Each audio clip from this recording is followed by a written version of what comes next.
Next, join Tanushree Sahu, Data Architecture Manager at Accenture, as she breaks down the architecture of modern data platforms and that supports smarter decision making. Please give it up for Tanushree, please.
I think it's not on.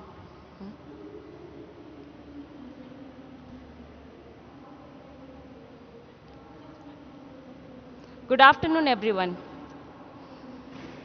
My name is Tanushree, and I have been working in Accenture as data architect, and I'm delighted to be here today. So let us begin with a story.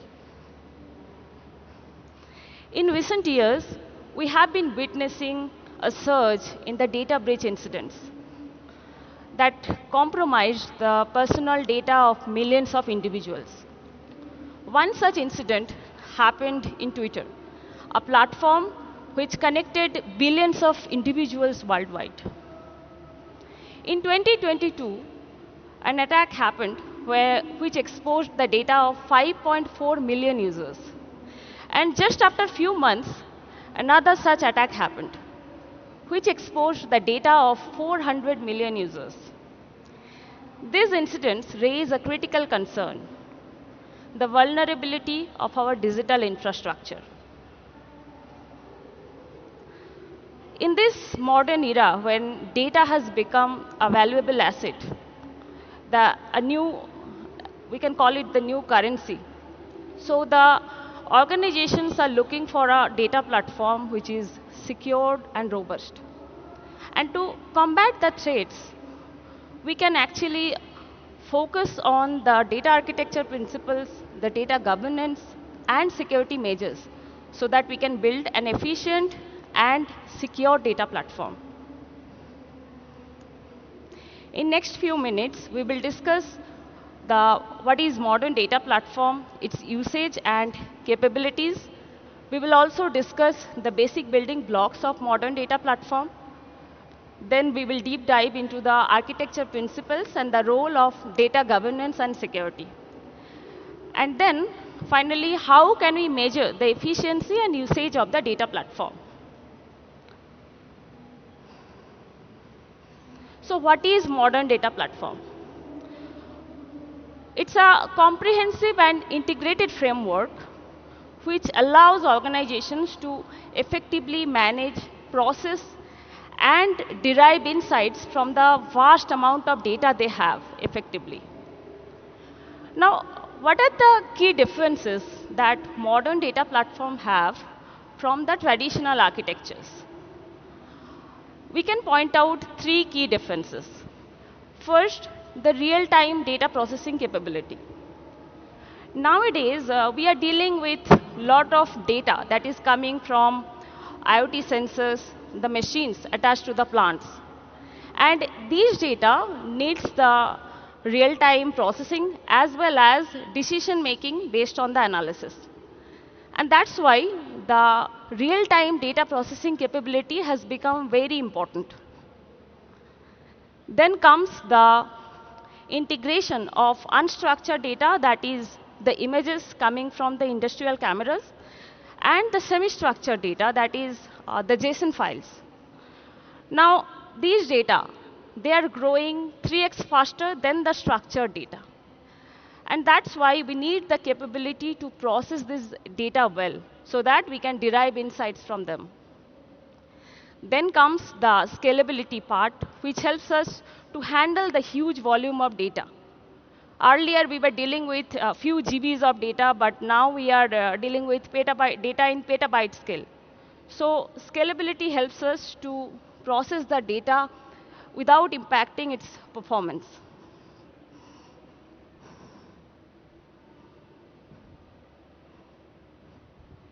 Okay. Let's now discuss the usage part of it.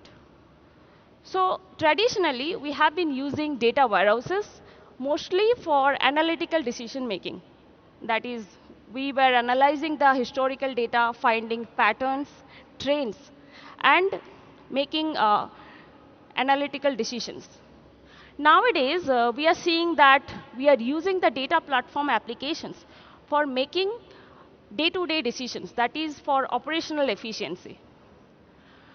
If we just think of a plant, where a plant manager is looking at an application which gets data from sensors, the machines in the plant, and making decisions in the application. So this enhances the performance of the plant and reduce downtimes. But then these decisions need to be captured back into the platform, so that we can reanalyze the decisions and make better decisions in the future. And that's why this write back feature, what we technically call it, this has become an important capability for modern data platform. We need to take the decisions back into the platform, sync it, so that we can reanalyze them and make better decisions in the future.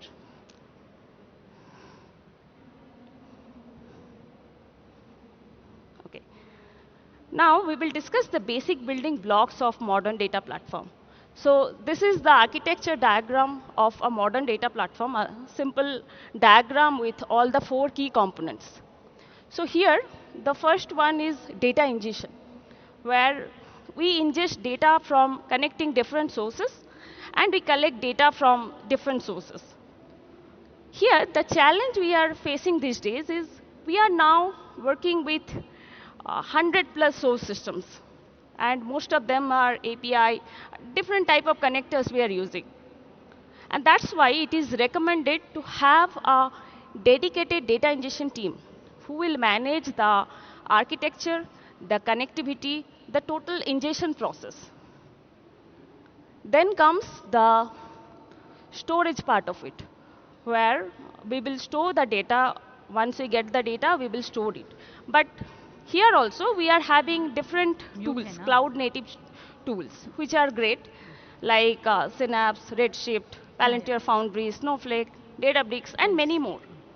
Now, one thing we need to concentrate here is we need to look at the data modeling part of it, so that we can model the data well following the data modeling techniques we are using. So it depends on what kind of data store we are using. If we are using graph data or ontology layer, or we are building a relational data or a NoSQL. So we need to follow the proper data modeling technique so that we can derive the insights from it easily. Then comes the processing part, where we transform the data so that it can fit into the model. And the last part is the visualization part, where business users view their insights derived from the data.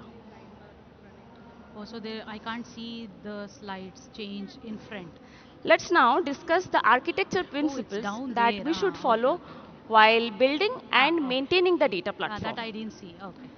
Scalability, flexibility, cost efficiency. These are some of the important features that we need while building a data platform.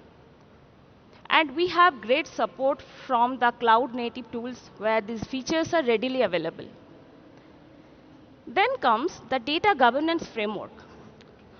Data governance is like the traffic management system in our roads. If we have a better management, traffic management or traffic control, then we have better roads, better road management system. So here, data governance team plays an important role while maintaining the data platform. They coordinate with different teams like ingestion, data quality, and many other things. We will deep dive into it in the next slide. Now, once we have the data platform, we have the foundation model. Then we need advanced analytics and AI capabilities so that we can derive insights from the data and run our AI applications. Now, while we are choosing the right tool for it, we need to remember that we should not have two components for building the same capability. So we should keep it simple and short. That is the principle to follow here. And finally, we should follow an agile and iterative development model so that we can adapt to the changing business requirements. I think it's still 5 more minutes. I think mine should start at 4. Now we will deep dive into the critical role of data governance and security. Can my bag be here? So data governance framework deals with Okay, you just data take it. integrity and Yeah. data contract. So when Yeah. we are ingesting data Oh, from then different I think source systems, you- we should have Yeah. a proper data contract which will elaborate all the different data She's objects come with that me. we are integrating in the platform with the right ownership information so that the data become trustworthy for the business. Also, they deal with the compliance with regulations, the best practices, guidelines. Beans? No, I'm good. Then comes the security part. Okay, yaar. Now, security is very important because we need to prevent any unauthorized access, data breach incidents. And that's why we should have a very strict security guideline. For we can have some examples. For Say we them, should it have was a easier to data set it up like this. API manager layer. So a API manager to manage all the inbound and outbound APIs of the data platform. For the API URLs, we should use only the HTTPS, no HTTP, even if it is an internal application. The data in transit should be encrypted. So, or we can use multi-factor authentication whenever possible. These are some of the security guidelines that we should follow while building and especially connecting the platform. And it can actually uh, prevent any unauthorized access or data breach incidents. If we can have regular audits, then that can help us to identify the threats early enough.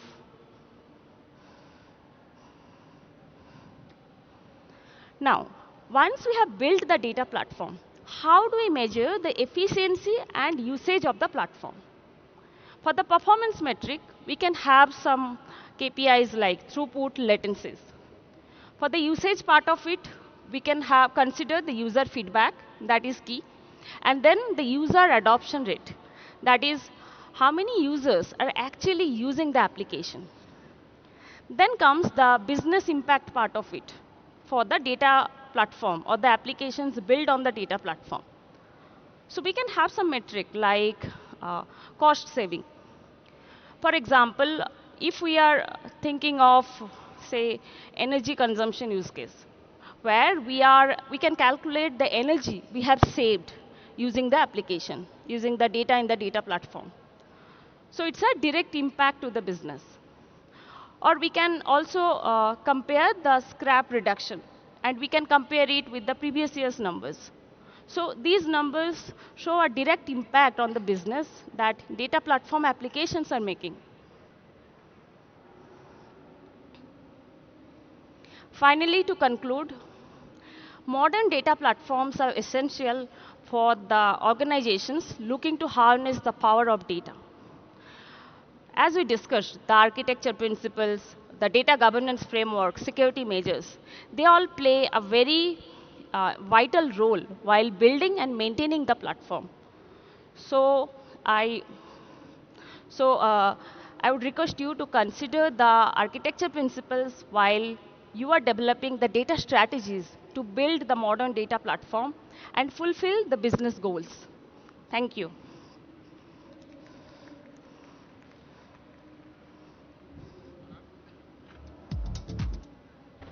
Folks, if you have any questions, you can always connect with the speaker downstairs during the remainder of the conference. Thank you, Tanushree, for a fantastic session. Now, I would like to invite the session chair to present a token of appreciation to our speaker. Thank you. Okay.